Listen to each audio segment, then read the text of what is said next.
Glórias a Deus. Meus irmãos, a paz do Senhor. Amém. Irmãos, vamos abrir as nossas Bíblias. Quero pedir aos irmãos que abram suas Bíblias na primeira carta do apóstolo Pedro, primeira epístola de Pedro, capítulo de número 1. Eu quero rapidamente aqui fazer o agradecimento a Deus por estar aqui mais uma vez na nossa igreja sede, junto com os irmãos, para adorarmos ao Senhor e com a responsabilidade de trazer a palavra de Deus ao coração dos irmãos. Agradeço a confiança mais uma vez, nosso pastor Hilário, pastor Carvalho, pastor Fernando, amém? Os homens de Deus aí que têm nos confiado essa tarefa tão importante, amém? Primeira de Pedro, capítulo de número 1, todos acharam, amém, irmãos? Nós vamos aqui ministrar a palavra de Deus dentro do tempo que nos está reservado. Pastor Carvalho falou, se vira nos 30. Eu falei, não, se vira nos 15, né? Que não tem nem 30. Amém, meus irmãos? Quero também louvar a Deus pela vida da minha esposa e o meu filho Josué, que está assistindo lá, né? Já deixaram a TV ligada lá. E o Josué falou, o papai vai aparecer ali, mamãe. Vamos assistir. Irmãos, 1 de Pedro, capítulo 1, versículo 1 até o versículo 5, diz assim: Pedro, apóstolo de Jesus Cristo, aos estrangeiros dispersos no Ponto, Galácia, Capadócia, Ásia e Bitínia, eleitos segundo a presciência de Deus Pai, em santificação do Espírito, para a obediência e aspersão do sangue de Jesus Cristo, graça e paz vos sejam multiplicadas.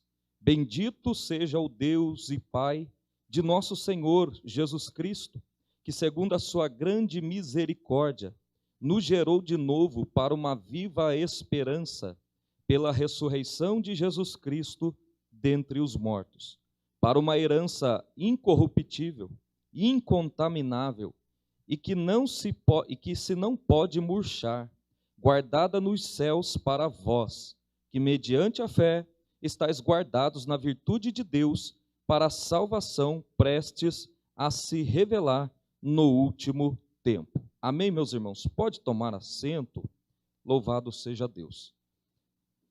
Queridos irmãos, nós temos aqui uma carta escrita pelo apóstolo Pedro, carta esta que nós conhecemos ela dentro da categoria de cartas gerais ou epístolas universais, uma vez que essa carta, ela claramente, como aponta o apóstolo Pedro, ela foi direcionada para um conjunto de igrejas, de comunidades que estavam espalhadas ali pelo vasto Império Romano.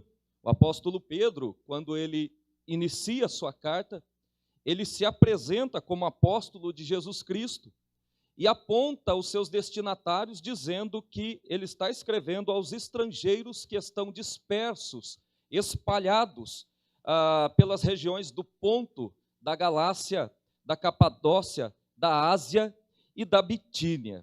Meus irmãos, Pedro provavelmente escreveu esta carta por volta do ano entre 62 até no máximo 65 depois de Cristo. E essa data é importante, a informação de quando Pedro escreveu esta carta, é importante justamente para nós termos conhecimento da situação histórica em que os leitores de Pedro estavam vivenciando naquele momento. Então, quando nós olhamos para a história, tanto nos relatos históricos quanto no relato escriturístico, olhando para o texto de Pedro, nós vamos perceber claramente que nesta época, entre 62 até 65, os cristãos do primeiro século estavam enfrentando uma provação muito grande. Se nós continuarmos a leitura que nós iniciamos aqui, nós vamos chegar no versículo de números 6 e 7, quando Pedro, ele nos informa, dizendo assim, em que vós grandemente vos alegrais, ainda que agora importa, sendo necessário que estejais por um pouco contristados com várias tentações, para que a prova da vossa fé, muito mais precioso do que o ouro, que perece e é provada pelo fogo, se acha em louvor e honra e glória na revelação de Jesus Cristo. Então nós temos aqui, tanto na informação escriturística de Pedro, quanto nos relatos históricos, de que esse período foi um período em que os cristãos enfrentavam uma dura provação. Pedro ele vai confirmar este momento de provação, ainda nesta mesma carta, no capítulo 4, versículos 12 a 14, quando Pedro escreve: amados, não estranheis a ardente prova que vem sobre vós, para vos tentar, como se coisa estranha vos acontecesse.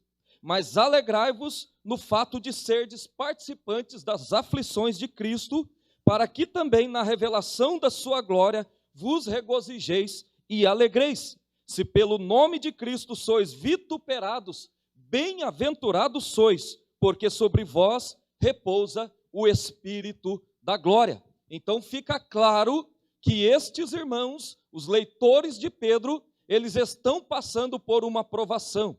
Quando olhamos para a história, nós vamos constatar que o imperador que governava o Império Romano neste momento da história era um homem chamado Nero, um dos mais cruéis imperadores que o Império Romano já viu. Teve outros cruéis também que empreenderam diversas perseguições, mas Nero, pelas suas muitas loucuras, ele também provou, ele também perseguiu os cristãos, principalmente para tirar a sua culpa de haver colocado fogo na cidade de Roma. Meus irmãos, uma vez que esses irmãos, eles estavam passando por essa provação, o apóstolo Pedro, ele traz como propósito desta carta, exortar esses irmãos, encorajá-los a enfrentarem essa prova, permanecendo firmes na fé em Jesus Cristo, sabendo que a estes irmãos que estavam passando por essas provações, estava reservada a herança imarcessível, imaculável e imperecível, como a bendita esperança do povo de Deus. É esse texto que nós lemos aqui. E eu gostaria de rapidamente aqui falar dessas três categorias da bênção, da herança que nós, a igreja, estaremos recebendo na eternidade. Meus irmãos, olha só, Pedro no versículo 4, ele fala que nós fomos gerados, no versículos 3 e 4, ele diz que nós fomos gerados de novo para uma viva esperança, pela ressurreição de Jesus Cristo dentre os mortos. Ou seja, Pedro ele está afirmando aqui que se Jesus ele morreu, mas ele ressuscitou, assim também nós podemos confiar de que nós também experimentaremos tanto a morte quanto a ressurreição. E aí ele vai no versículo 4 dizendo assim: nós fomos gerados para uma herança incorruptível. Em primeiro lugar, irmãos, o apóstolo Pedro, ele diz que esta herança que nos está reservada é uma herança incorruptível.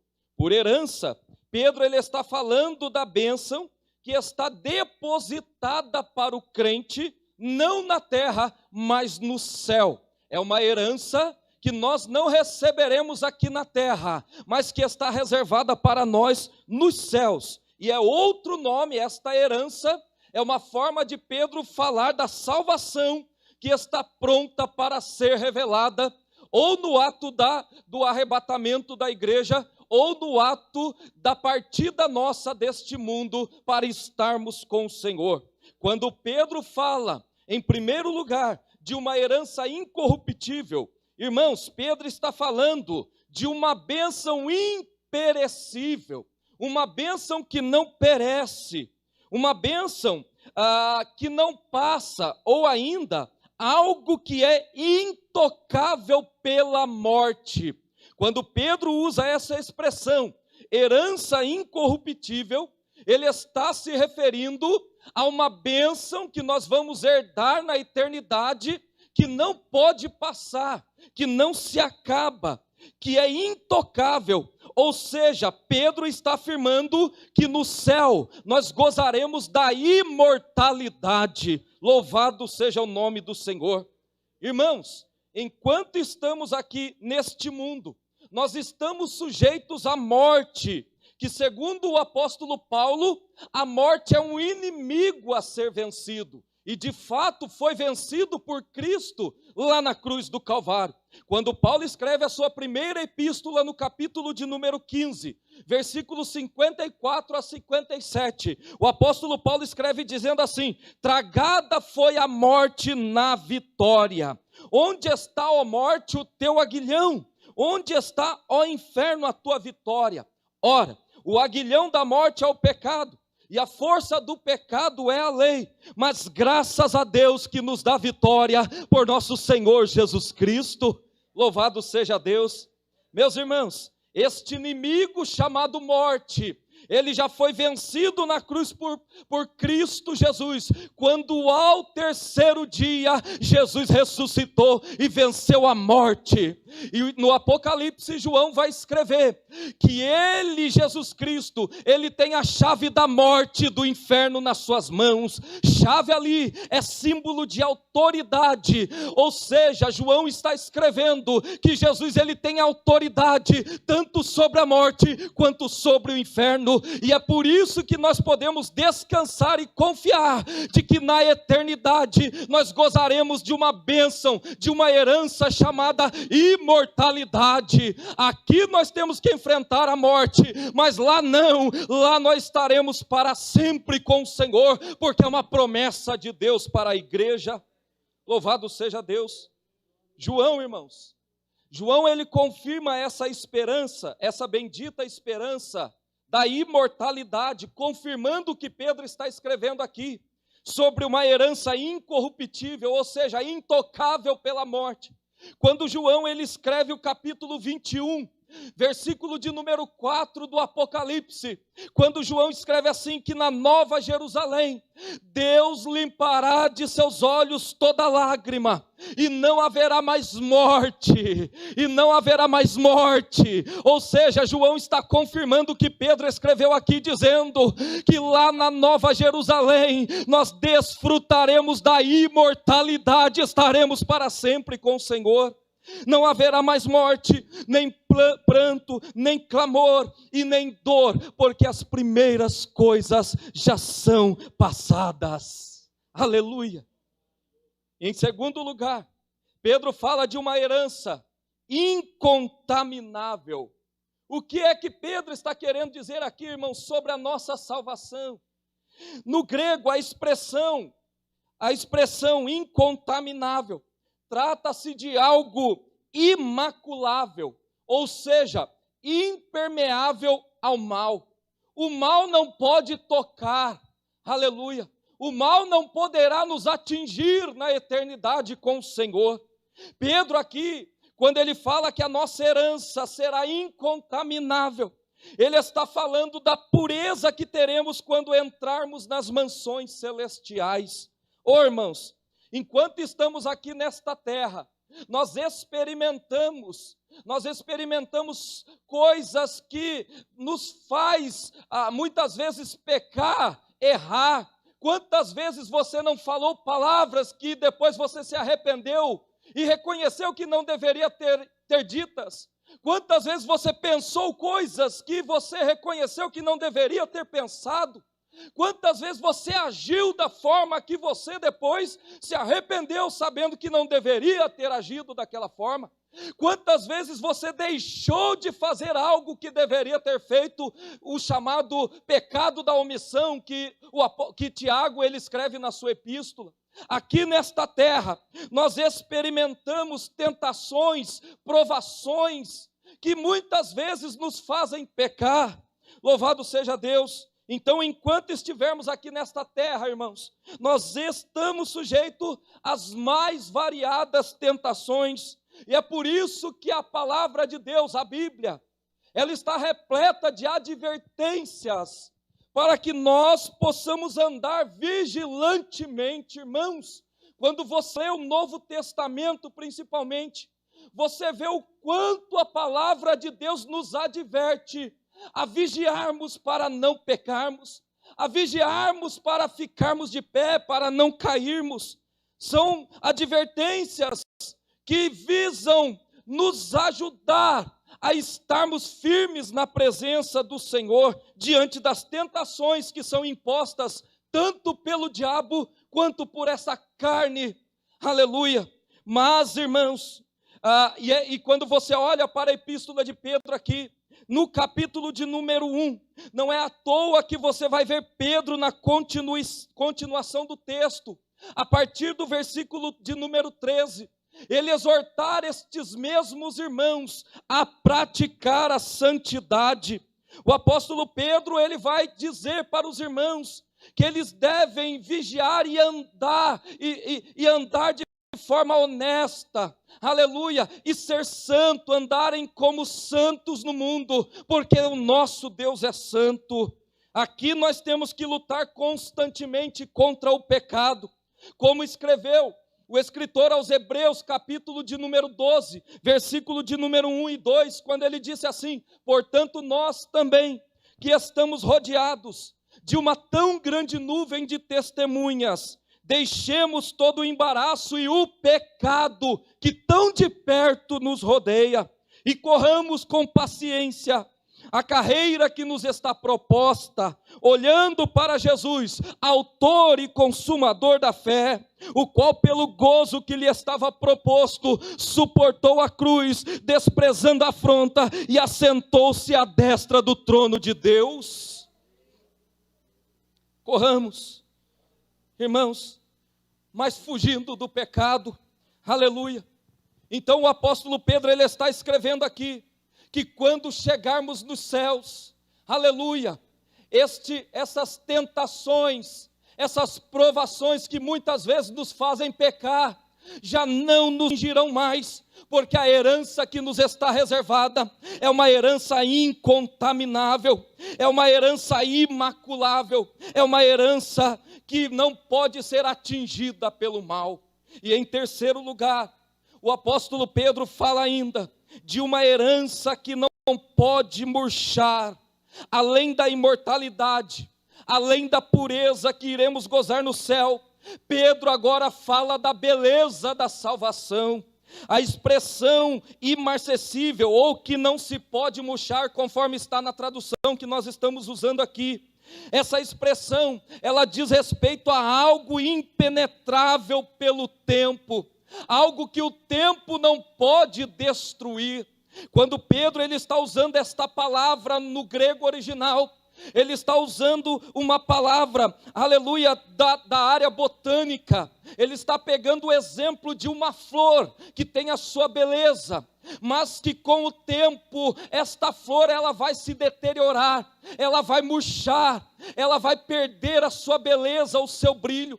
E ele está fazendo um contraste com as flores terrenas, dizendo que a nossa herança na eternidade, que não se pode murchar, é algo, aleluia, que não vai acabar, não vai passar. A beleza da eternidade, irmãos, é algo que será eterno. Louvado seja Deus. Irmãos, e de onde é que vem essa ideia de beleza? Da salvação, da beleza da salvação. De onde vem tanta beleza assim para Pedro usar essa palavra? Não se pode murchar. Aleluia. João vai escrever no Apocalipse 21, 23, que a cidade não necessita de sol e nem de lua, para que nela resplandeçam a glória de Deus, porque a glória de Deus a tem alumiado, e o Cordeiro de Deus é a sua lâmpada. Meus irmãos, seja qual for, e aqui eu termino dizendo, seja qual for a tentação a que estamos sujeitos, seja qual for a dureza e a intensidade da provação a que você, a que nós, a que eu estejamos sendo submetidos, diante de tudo que nós refletimos aqui sobre o que Pedro disse da nossa herança, irmãos, eu quero dizer para os irmãos, vale a pena suportar, vai valer a pena aguentar firme esta provação, vai valer a pena aguentar firme esta provação, irmãos, porque lá na eternidade a nossa herança herança, ela é imperecível, ela é imaculável e ela é imarcessível. E essa riqueza toda, irmãos, ninguém poderá roubar de nós, porque ela está guardada. Pedro confirma aqui no texto que ela está guardada pelo Senhor, e se é o Senhor quem guarda, irmãos, não tem ninguém que possa roubar, porque o nosso Deus é todo poderoso.